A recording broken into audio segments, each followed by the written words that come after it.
Hello, everyone, and welcome to a special episode of the Fantasy Fiends podcast. By special, I mean it's in the middle of the day, 2 o'clock where I'm at, and the fact that Stevie's not here is pretty much what it is the reason that I'm doing the introduction. Stevie usually messes up the introduction right off the bat. Last week, he took it in some weird direction, so in honor of our super awesome guest, I'm going to show the podcast the respect that it deserves. RJ, thank you so much for joining me. Hiya, Andy, and hiya, not Stevie, who's not here. But I'm saying hello to you anyway. It's in spirit that Stevie's here. I don't know if Stevie's a Stevie, him or her. Stevie's he's a him, just sort of depending on the hair day. Because some days, it's all pretty. Last week he did it in blue, so he was sort of a Smurf. So you never know with Stevie. We like Smurfs. Yeah, I like to say that Stevie is the looks of the show and I'm the brains. So that's why we get along so famously. That is good. Well, hopefully he will turn up, so I will get to compliment him on whatever hair I'm a big hair fan, as you can tell. Yeah, definitely. No, it's quite small for me at the moment. It's got headphones. Okay. Usually it's pretty wild. Yeah. I was going to wear a hat, but because I've got headphones, like it don't work. That's very cool. Ruined my hat. Yeah, but it's not happening. That's awesome. Well, RJ, on the off chance that one of our viewers don't know who you are, why don't you tell us a little bit about yourself and your awesome series? I'm RJ Barker. I'm English. You can probably tell from my voice. I live in Yorkshire, which is the north of England, not London, which is the other bit of England, because that's how I think of geography. This London and the rest of us.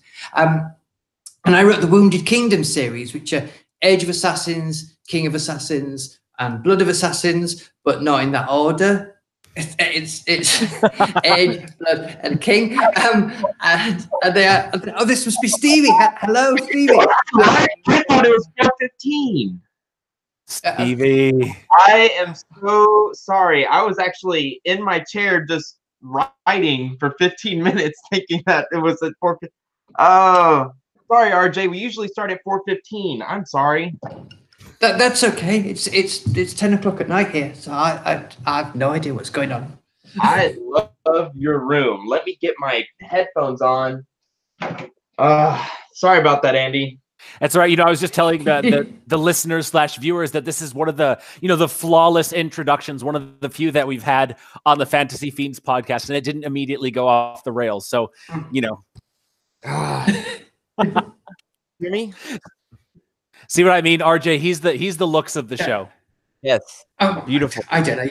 You're both very handsome men. Thank you. But anyway, yes. Hello. I'm sorry. Can you hear me? I can hear you. Okay, sorry about that. Sorry. So RJ was telling us about his Wounded Kingdom series. Yes, let's hear about it. I'm excited. I'm going to get them in the right order this time.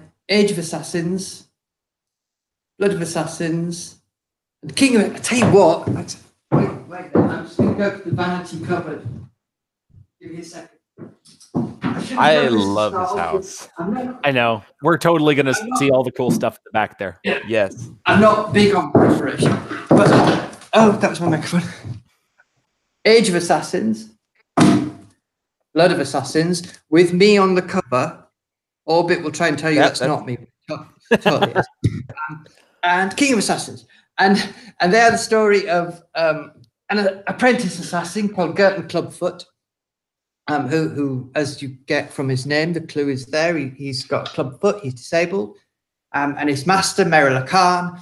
And each book is very roughly a murder mystery, and they tell sort of 3 incredibly significant points in the history of this place, the Tired Lands. And there's kind of an overarching story behind them, but each book can be read on its own.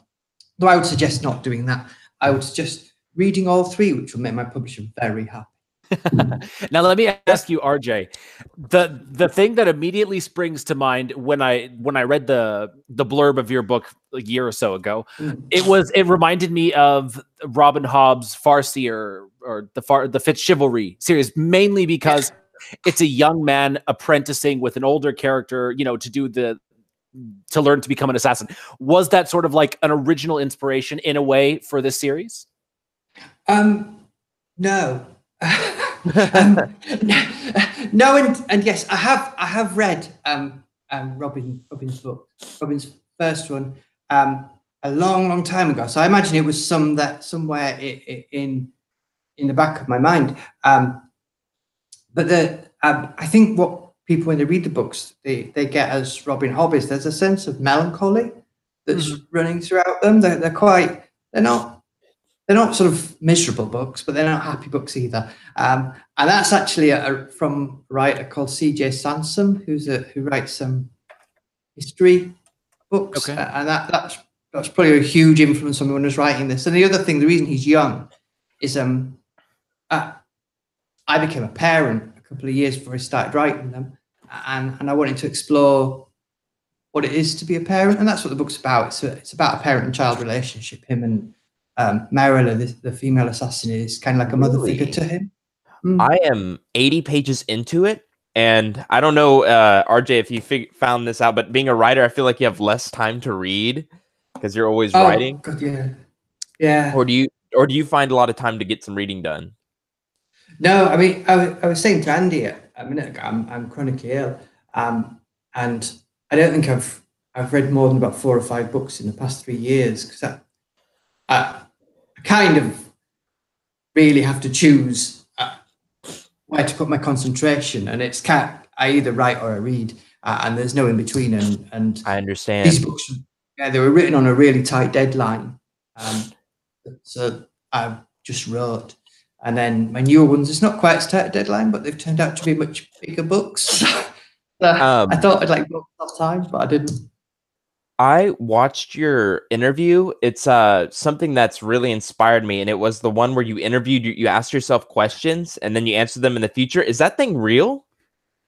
No. Did you actually time travel, RJ? Did you? No, but I thought it was real. Like he actually asked himself questions in the past, and then he waited until he was successful to answer them. No. I filmed part of it in my shed. I was like, oh my God, this guy's the true hero, like the true underdog. I would say that interview was the most original that I had ever seen. I loved it. It was awesome. My editor got in touch with me and she went, "Oh, we'd like to do a thing where you ask yourself the questions you would have liked to have asked yourself when you started." And I went, "You mean you want past me to interview future me?"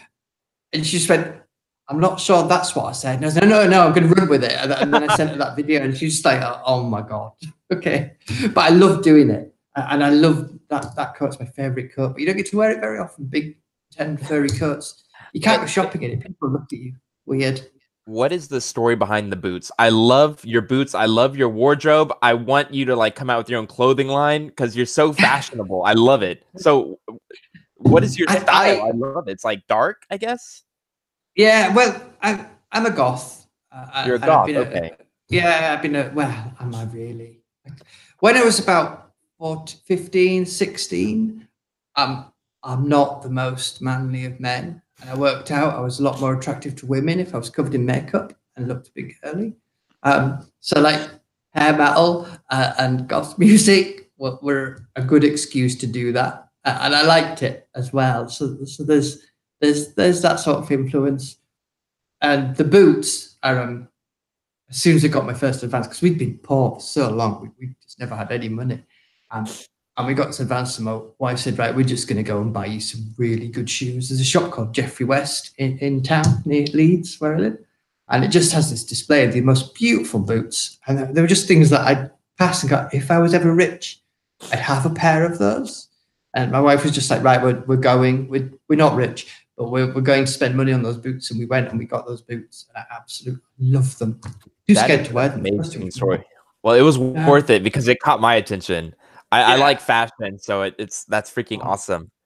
What are you drinking there? My wife, orange juice. Oh, orange juice. It looks like a beer. Yeah. I'm not nearly as rock and roll as I look. I'll stay up late or anything.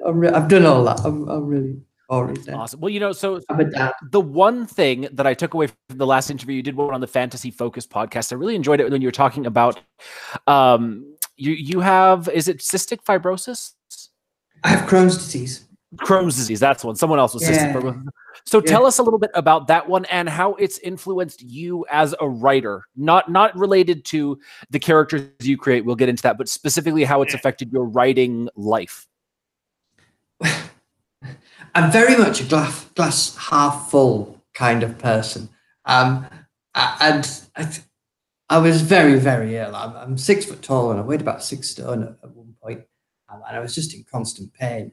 Wow. And Crohn's disease, it attacks your digestive tract and your joints. It's not autoimmune. Basically, your body's attacking itself. I never knew what was wrong with me. And I became really ill, too ill to hold down a proper job.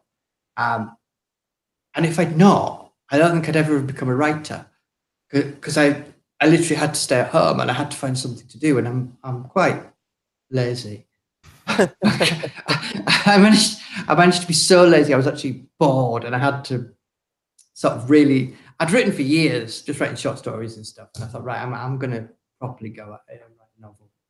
So I did, and it was terrible. But then I wrote another, and I got better and better as you do, because the only really good advice about writing is never give up.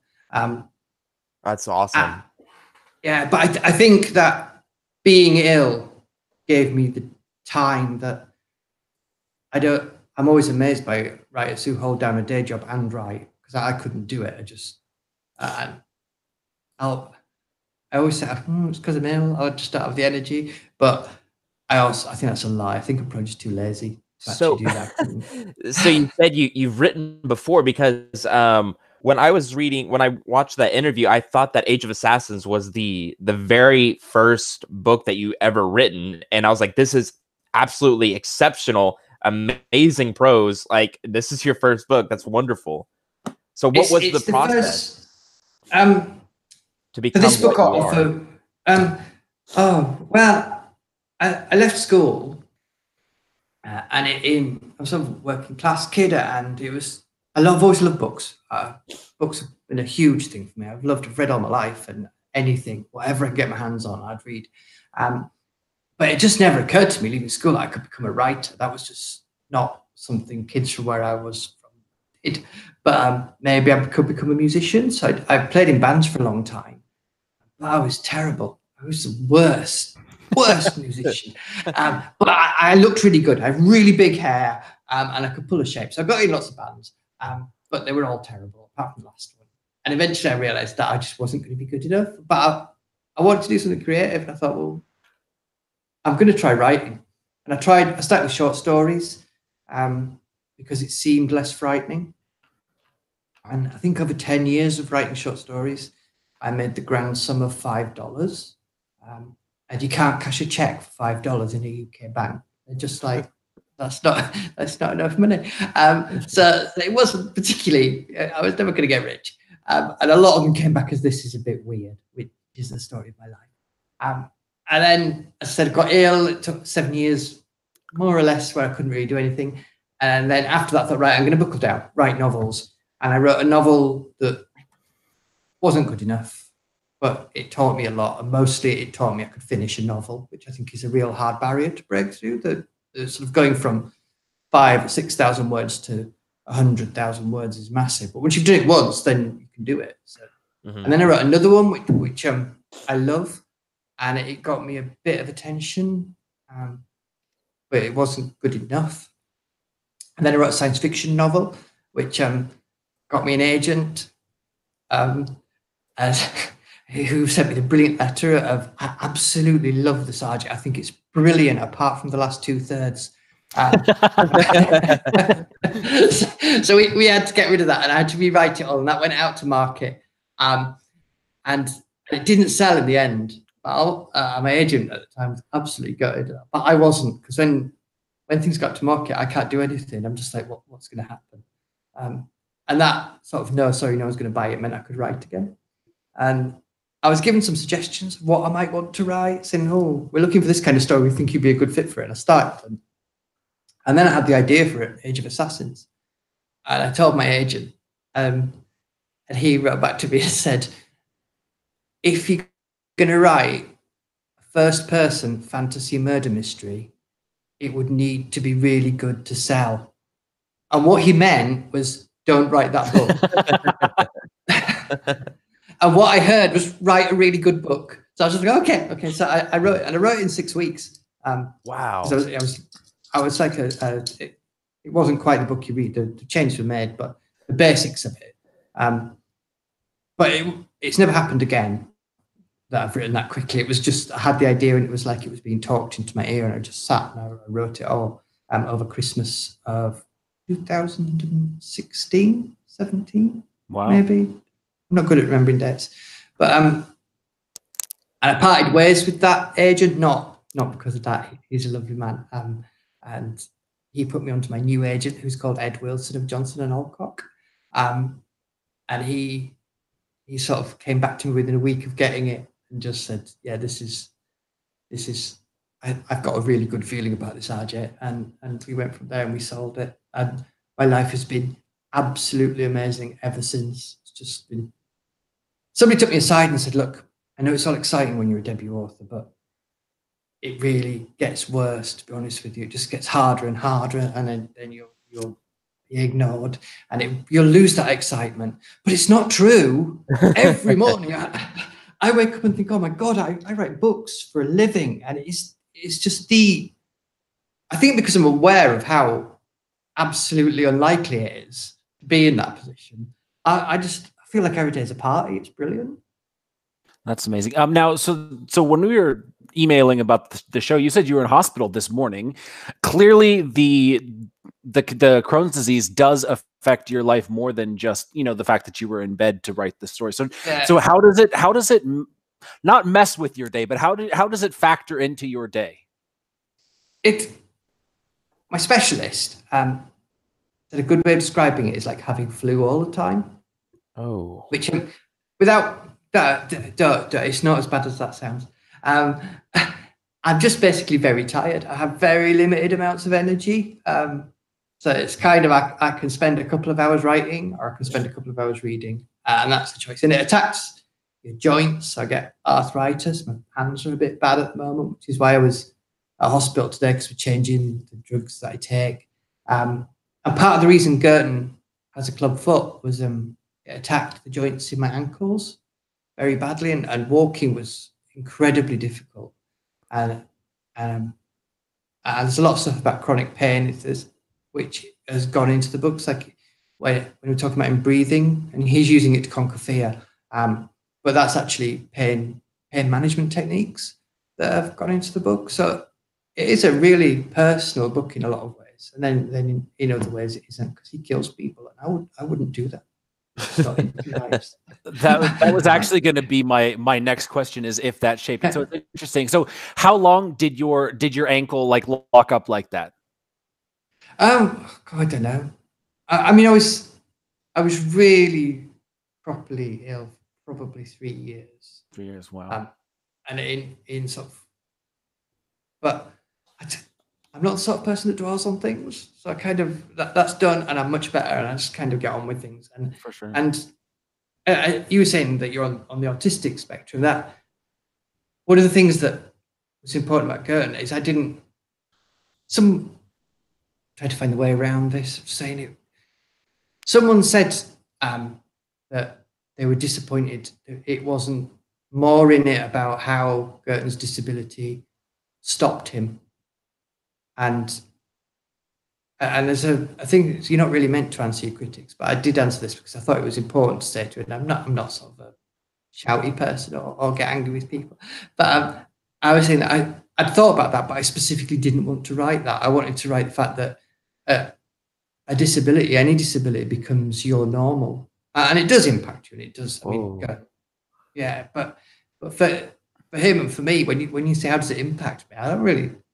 It's just my everyday. I don't really think about it. I can't really remember what it's like not to be like this. If that makes sense.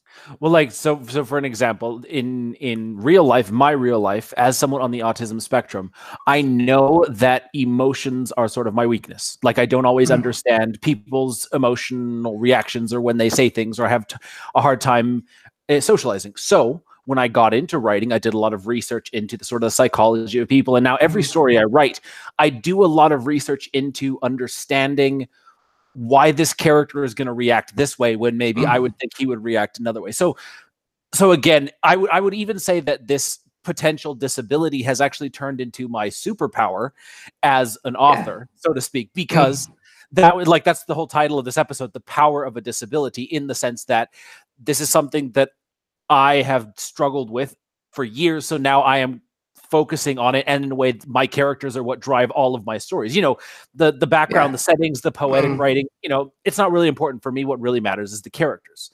And same for say Girton. His clubfoot, in a way, it makes him the perfect assassin because no one's going to suspect him. In that sense, you know, no one's gonna look at him twice. He's a clubfoot. You know, he doesn't even have to try hard to wear a good disguise.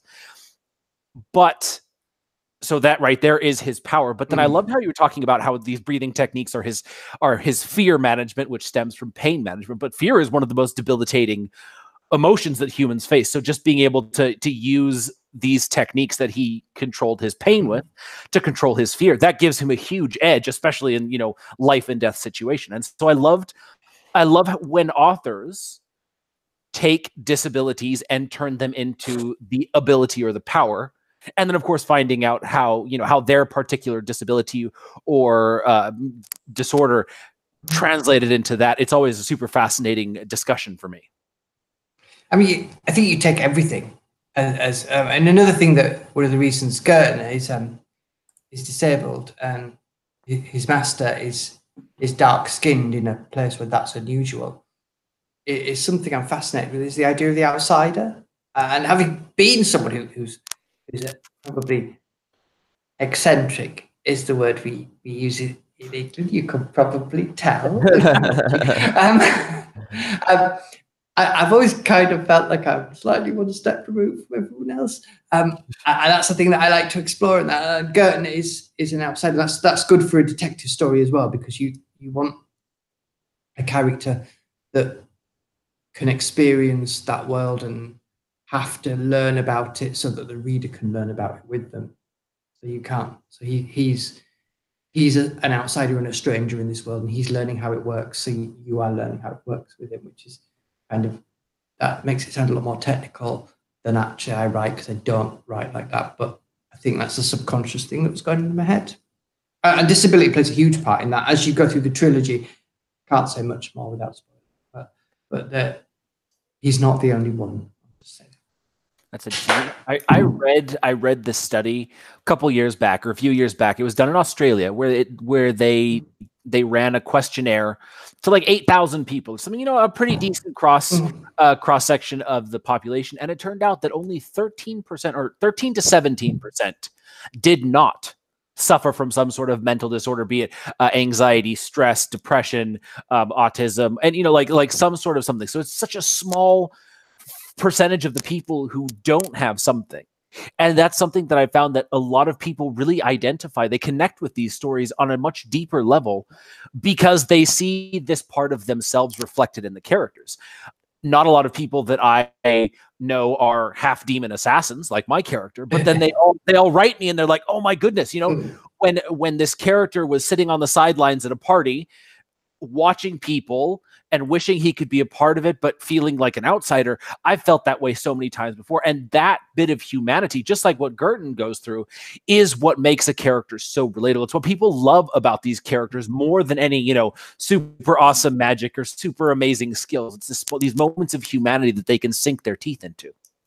Yeah, that again, that's the outside. That's that moment. I think is universal. I think we all have that. I think we've all had that moment of doing that. And when you said about that 13%,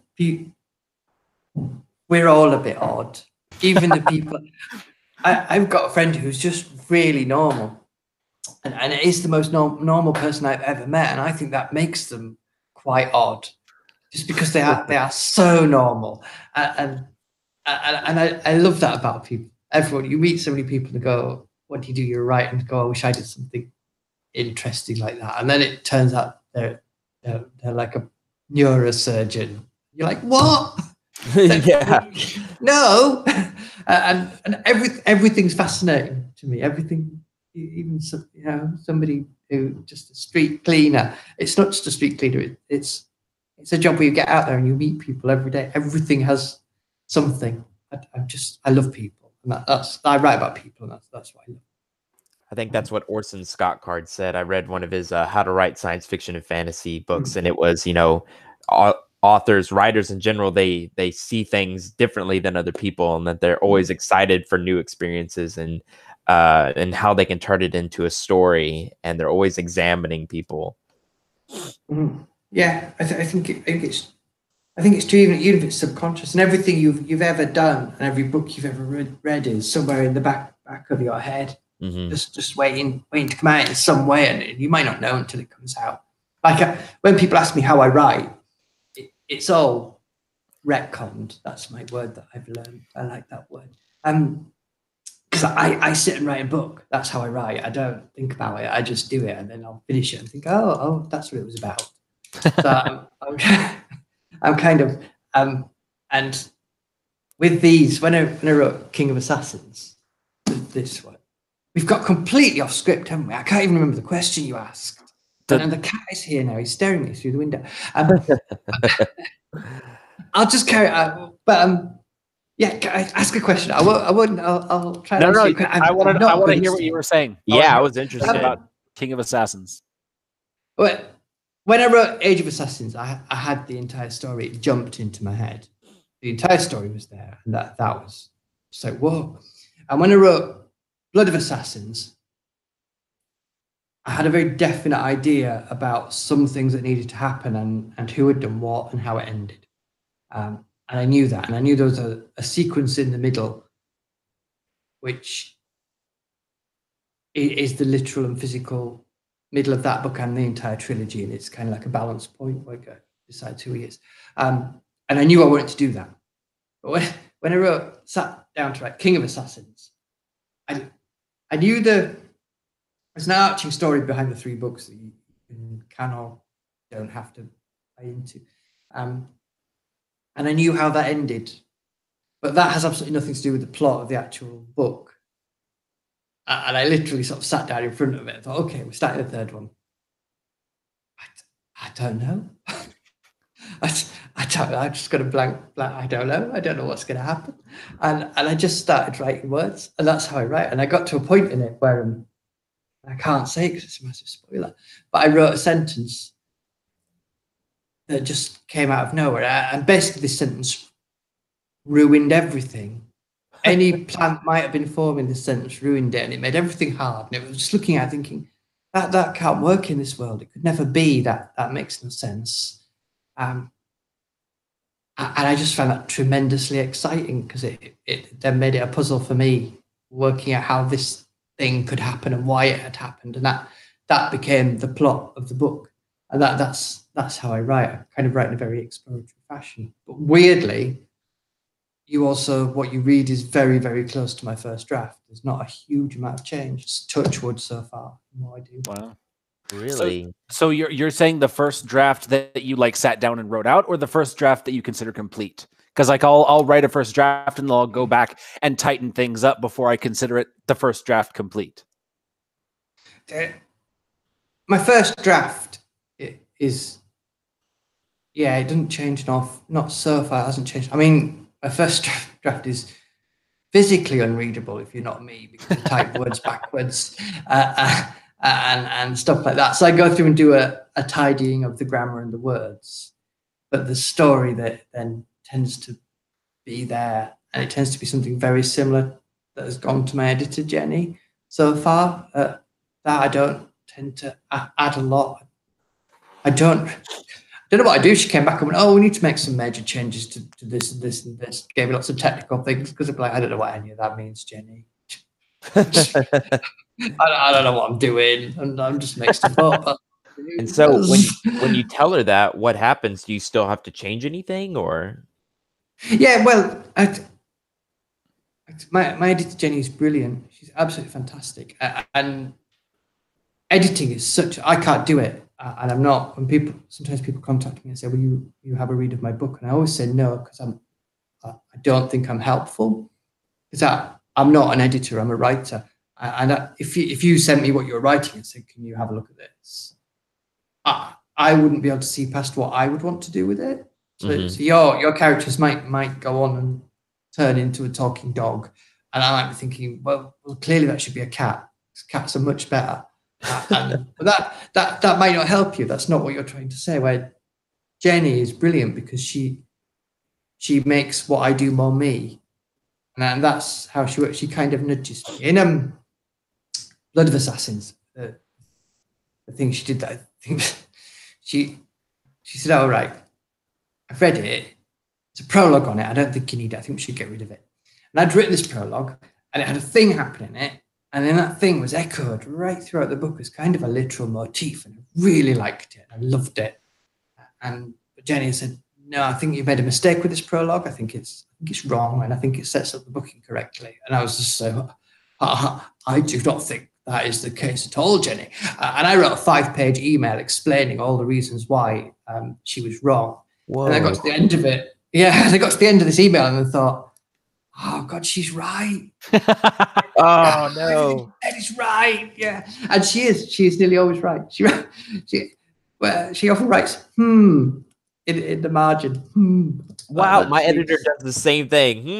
Yeah. And it's just think this through a bit more. But it's all kind of like it feels like I'm on the right road and she's just nudging me to make sure I'm staying in the correct lane. That's how Jenny edits. But she's brilliant, and I trust her, and that's really important. So you don't plot it all. You don't plot it all. You're a pantser. You just write what comes into your mind, and it's new to you that day. Yeah, I generally have. I have an idea of the end. I need to know the end because then I can sew stuff through it that's coming, especially with these because they're murder mysteries. You need to be able to sew red herrings and stuff like that. And I have an idea of the end.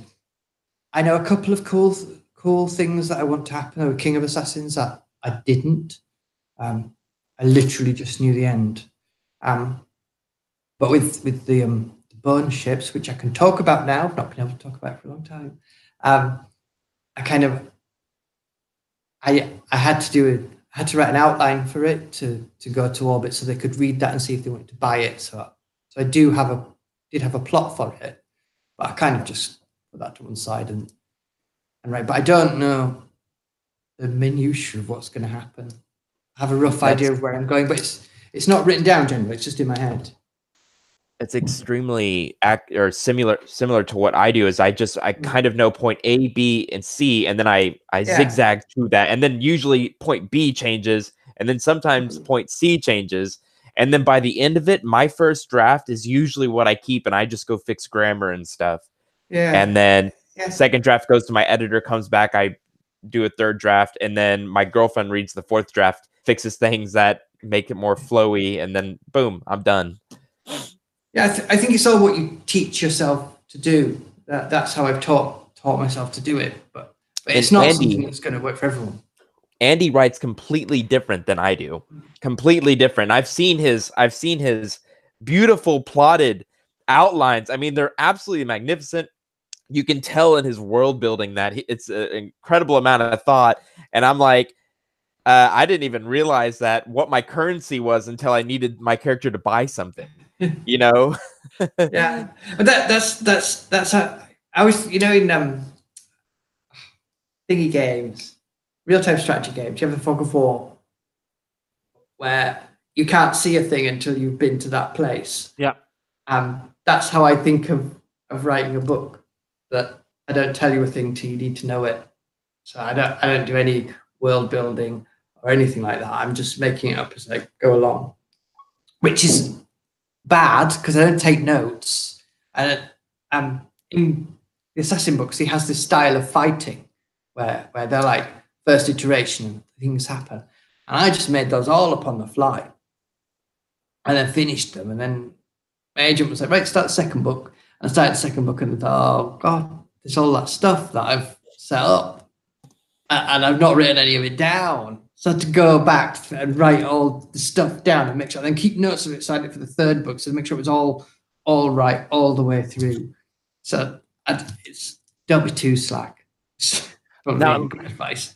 let me ask you. So your murder mystery. I wrote a murder mystery as well. Like I tried to approach it like just your classic detective noir murder mystery.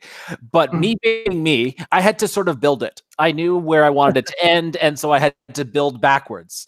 How did you approach structuring this murder mystery? Did you know more about it when you were writing it, or was it just like all on the cuff, off the cuff? I think Age of Assassins is the most classic murder mystery of the three. One of the things that came to me first was the sort of denouement where they get people in a room and go, "This is how it was done," and I knew that that was the original end of the book. It doesn't end there in the final version, because I added a little bit more in the end. Basically, my agent at the time. So that's what I mean. The main plot is what I wrote first, and there are bits I did because my agent said readers will want a battle at the end, and you've skipped out of that laziness, really. But I knew that, so I knew who'd done it, and I think once you know who's done it, then it just becomes a matter of making it seem like other people have done it. It's just sort of that, and it all rolls. That's how I think of a book. It kind of rolls forward, and things are happening, and I think my subconscious must do a lot of work. It probably hates me. I just go, you lazy ass. I'm doing all the work, and you're there just talking to people as though you're clever, and you're not. Because things will happen. Like you'll get to page 300 and you go, God, I wish I'd put magic fish in it. If only I put magic fish in it. And then you go back and you do your first edit. You find actually you have put magic fish in it. You just forgotten about it, but they are there. And it's like, all right, it's already plotted. There's not much technical thinking about it though. It's all just sort of oh yeah, things go together. It's very similar to what I have to go back and actually write down notes. I'm getting a little bit better at it, but I will just skip over things. But I'll remember it later, and then of course I don't. Book 3 comes along. I did have a question. Oh, have you read a lot of crime fiction like The Murder of Roger Ackroyd, or I don't know, Agatha Christie. We've got. I don't think you can see the bookshelves out that door. We've got a really long corridor, and it's just lined with bookshelves. And there's 4 shelves of Agatha Christie. Really? Okay. I was wondering. Yeah, and a whole shelf of first editions, which my wife collects. That's amazing. Yeah, I'm a huge crime reader. That tends to be my go-to genre. Crime and history tend to be the things that I read. I don't really read a lot of fantasy or science fiction at the moment. I don't know why. It just seems to be that my mind is going to read other things. I had to in college I took a class called crime fiction, and so we had to read 10 novels, like the Maltese Falcon and stuff like that. Yeah. And I did not want to take the course. I was like, I'm a fantasy writer. Why am I taking this? And then by the end of it, I was in love with crime fiction. And one of my first short stories was kind of like a crime fantasy fiction. So and it is like a puzzle. It is like a puzzle. Yeah.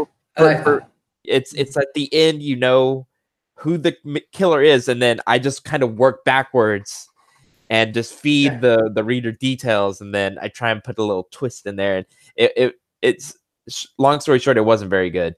But you might go back to, because each I never think of things that I've done as not very good. I think of them as not as good as I am now, but at the time I did, that was the best thing I could do, and I kind of, even when I'm proud of them, and I don't tend to go back and do things, but I tend to go back and think, oh yeah, I can see what I was going for here. Maybe I can make that up now. So you might go back now and fix that thing and drag it up to where you are now. And I don't think anything is ever wasted. But another thing I do is writing talk is I cheat massively, and I like that. Every so often you'll see it. I've seen a couple of reviews. People have said, "Oh, I knew who did it from the start, from very early on. I knew who it was." You don't, because I lie and I cheat and I don't give you enough information. There's enough information that if you go back and read it again, you can see it, but there isn't enough information to actually work it out. You can do you can work. you can work it out by using the formula for working out all crime fiction that I like to use, which is who is the person least likely to be the person? Probably them. That's a good way of doing it, but you can't. There aren't enough clues in the book to work out who did it in the first one anyway. There is kind of later on, but I like that. I like to cheat, and because Girton's an unreliable narrator as well, you get in the first book, you get a very black and white idea of people. Because that's how he's young and that's how he sees the world. He's not very experienced in the world. And his world is very black and white. There are good people and there are bad people. And he can't see the in-between. And as you go through the trilogy and he grows up and he realizes the world is not that simple and people are not that simple. And when you get to the final book, it reinvents the first one. In the things that happen in the final one mean that what you think happened in the first one, maybe it didn't, and maybe people were not what they appeared, and their reasons were not what you thought. Which are quite like that as well. That was quite fun to do. It was just playing tricks on people, really, but not nasty tricks. I like that you call it cheating. That's awesome. Yeah. That's cool. Well, we are out of time for the day. RJ, cool. why don't you tell people where they can find you and your stuff? I'm easy to find on Twitter, though I have the most stupid Twitter name ever. It's at DEDBUTDRMNG, which is from a song. Well, it's not. People think it's H.P. Lovecraft, Dead But Dreaming, and it's not. It's from a song by a band called Fields of Nephilim, who are influenced by H.P. Lovecraft. Or you can search RJ Barker on Twitter, which will also find me, probably easier. I have a website, which is rjbarker.co.uk. I have a mailing list that you can get to from the website. You might be able to... Oh, we didn't talk about the mounts, which is they ride around on massive things with huge antlers. And Zus, the mount, is kind of almost everyone's favorite character once they've finished the entire trilogy. I'm going to be giving a mug away with Zus the mount on the front of it. Oh, if that's you're awesome. On my mailing list. Yeah, or join my mailing list and you'll be in with the chance that I'll send it anywhere. I have a Facebook. I don't do Facebook much, to be honest with you. Twitter is the best place. And if you've read the books and you like them, I give away little book plates. Hang on a second. I'll show you. I am here. Cool. I've not completely vanished. This is amazing. Yeah, I'm so sorry. Have these, which are Wounded Kingdom book plates. Can you see that? Right. Yeah, that's Merila, who is Girton's master, and that's Zus, who is the mount, and that's kind of like a map and stuff. And I sign them and you stick in the books. And I send them out for free. And postcards. That's the French Age of Assassins cover, which is really beautiful. Oh, L'Age d'Assassin. That reminds me of the Lies of Loch Lamora cover. It's the same artist. Because it's that same pose, that crouching atop something really narrow. Yeah, that's his thing. And they've just brought out the cover for Blood of Assassins, which possibly even more beautiful. It's a really nice cover. And I'm going over to Belgium for my French publisher for do a thing at some point this year. I told you my life is just amazing. It's I can't actually believe it. That's so cool, RJ. That is, I'm so happy for you. It just seems like it inspires me to, like, right after this, I just want to get right back to the writing. So just enjoy doing it. That's I write because someone said, "Oh, if you could never write fantasy again, would you be upset?" I just love writing. It doesn't really matter what I was writing. I thought I was going to be a science fiction author. That was always what I thought I'd end up, because that was what I tended to write towards. These were kind of not what I expected, but I love writing them. And then The Bone Ships, which is the next novel that's coming. Have you seen about that? Yep. Yeah, that's big ships made of the bones of dead dragons. You know, kind of. What is it? It's kind of naval. It's big sailing ships, and they're made out of the bones of dragons that this people have hunted to extinction. It's a movie. No, it's my next book. Next Oh, it's a book. new series. It's not Age of Assassins anymore. No, they're done. King of Assassins finishes it all. There's no need to write anymore. They're finished. And it's a complete new world. Big ships, dragons, sword fights. Not cannons. Didn't get as far as cannons, but That's awesome. yeah, I think I'm quite excited about it. It's already different. written. Bone Ships 1 is written, called The Bone Ships, and I'm just under 70,000 words into the second one at the moment, and it's different in that, in a lot of ways, the Assassin books I kind of took 9th, 10th century England with quite a lot of stuff from Japan as well. Like every so often someone will say, "That's Japan, isn't it?" That was just often. And I just kind of put fantasy plots into it that I wanted to do. It's very close to history. I've actually got a friend who's a history lecturer, and she says I've written the best medieval battles she's ever read, and she tells her students to read them, which is a massive compliment to me. I was like, oh God, oh, That is awesome. you actually, yeah. But the Bone Ships is a world from the ground up. In that it's not got any, maybe Napoleonic era. Age of Sail is the nearest, but it's not. It's somewhere very odd. I like it. It's a strange book. I'm not. Yeah, I'm excited. I want to see the cover, so it sounds really epic. I also wanted to tell. I'm sorry. Yeah. No, if you check my Twitter feed, going back through it, or the cover hasn't been shown yet, but Orbit did give like a taste of the cover in a thing they were doing. But anyway, sorry, ask a question. Oh, I was just going to say that viewers and listeners, if you are watching this, you can get Age of Assassins. The link is down below in the description. Mm-hmm. So definitely check. And it's on Audible as well, right? Yeah, and Joe Jameson, who reads it, is brilliant. He's just absolutely amazing. He's really good. I've had to stop myself listening to him because I was worried that his version would become the version in my head. So I was just like, because their voices are really clear to me. When I do readings, I know exactly what I'm reading. His is completely different and brilliant. He's just amazing. I'm a huge Joe Jameson fan. Very cool. Awesome. Well, I think that's it for everything. Andy, do you have anything else to talk about? No, that's it. We've got a normal time episode on Thursday night at 5:30 Pacific time with the amazing A.L. Mabry. We're going to be talking about how reality shapes our perspectives and our perspectives shape our reality. Super excited for that one. And something cool, I'll be on time that time. So it really sucks because RJ, I was so excited to meet you because I love your book, and I heard about you through Nicholas Eames, who I'm also a huge fan of. So are you guys lovely, isn't he? Yes, he's a lovely man. He stole my awards.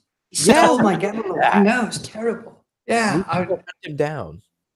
Yeah, well, they gave me the Gamma Award to bring home, and I brought it home. Did you see any of that? I saw that. I loved it. And you sent him a cardboard one, no? I did send him a cardboard one. Yeah. Yeah. I love it. Yeah, he's lovely, isn't he? And I'm. It's really, there's a joy in seeing people you like doing really well, and Nick's doing brilliantly, and it's absolutely fantastic. It couldn't happen to someone nicer. He's just lovely. My favorite people. He is a great guy, and I love the story of how he became published too as a waiter. I mean, that's great that things just worked out for him. So, all right, well, I guess I'll go ahead and end this episode. RJ Barker, thank you so much for being on the Fantasy Fiends podcast. Lovely. It was awesome meeting you. Well, maybe we'll come back and do it again when the Bone Ships comes out, if you like it. Definitely. Please, and I'd like to have you show us some things in your house too. So. I will do that next time. Look, I don't know what you can see from here. You can see my wall of ships. To the back. That's cool. Hang on, bear with me. I've got the lights down so that it wouldn't be too. Let me see if I can turn on. No, that's the wrong thing. My house is quite technological and a bit confusing because I'm an idiot. Where is it? Spotlight. There we go. Come on. Yeah. Oh, nice. That's awesome. Yeah. That's so cool. Various- You got it all on your phone. Well, RJ, thank you Yes. so much for being on the air with us. And so, guys, It's been lovely. yes, thank you so much. And Yeah. we will be back on the air Thursday at our regular time. Thank you again, RJ, and we hope everyone has a great night tonight. Thank you so much. Bye, everybody. Bye.